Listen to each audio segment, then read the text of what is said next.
उदयपुर में कन्हैयालाल की हत्या के बाद से ही हालात बेहद गंभीर बने हुए हैं। गृह मंत्रालय की ओर से मामले की जांच के लिए एनआईए भेजी गई थी, जहां एनआईए ने इस मामले को अब आतंकवादी विरोधी अधिनियम यूएपीए के तहत दर्ज कर लिया है और राजस्थान में हुए इस हत्याकांड के बाद से ही हालात बेहद संवेदनशील बने हुए हैं।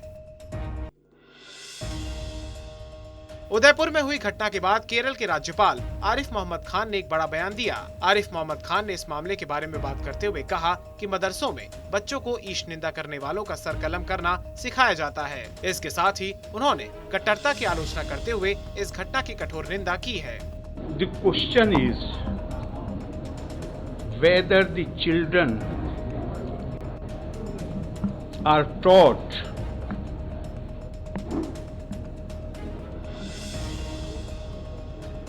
that the punishment for blasphemy is beheading, and they are being taught in our own institutions in India. Now, if somebody who has been indoctrinated right from the age of 5 or 6, this what they call the Muslim law. The Muslim law does not come from Quran. That has been written by individuals during the time of empire, and it provides for beheading. And this law is taught in the madrasas to the children. So if they get indoctrinated, if they get influenced by that, and they act accordingly, then I think the better course will be that we try to tackle the disease.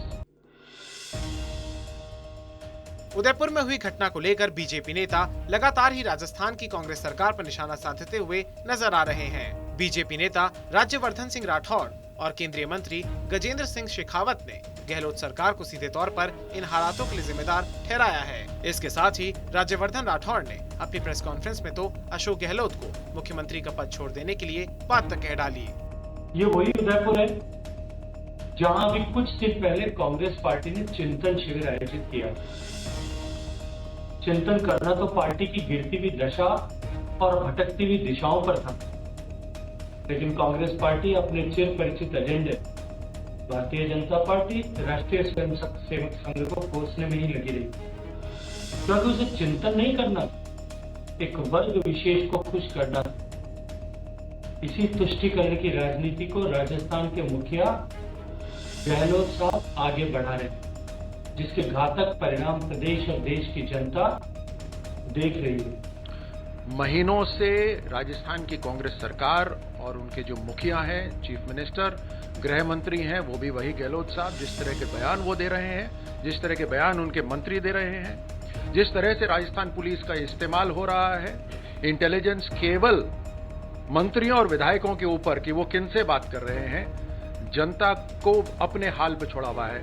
जिहादियों के हौसले बुलंद हो रहे हैं। ये एक अकेली घटना नहीं है। कन्हैयालाल की हत्या के मामले में डीजीपी एमएल लाठर ने भी एक प्रेस कॉन्फ्रेंस कर इस मामले में ट्रांस बॉर्डर कनेक्शन की बात कही है। इसके साथ उन्होंने ये भी बताया कि पुलिस और एनआईए अपने अपने स्तर पर अलग अलग एंगल से इस हत्याकांड की जांच करने में जुटी हुई हैं। इनका ट्रांस बॉर्डर कनेक्शन की बात है और जो भी डिजिटल एविडेंस है वो राजस्थान पुलिस अपने स्तर पर ज्ञात कर रही है। इसके साथ साथ जो एनआईए की एक अपना इसमें स्पेशलाइजेशन है उसका सहयोग भी लेकर इसका फर्दर इन्वेस्टिगेशन लॉजिकल एंड पर पहुंचाया जाएगा।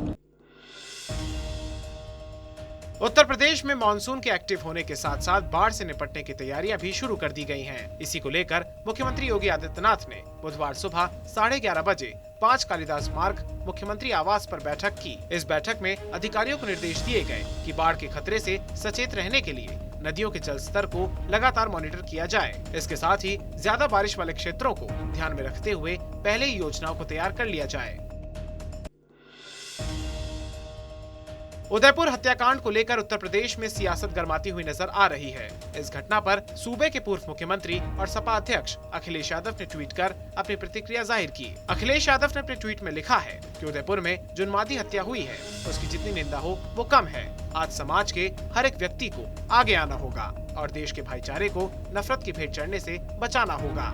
ऐसे आपराधिक तत्वों को समय रहते सख्त से सख्त सजा दी जाए, जिससे देश के अमन चैन के दुश्मन इसका लाभ न उठा सके।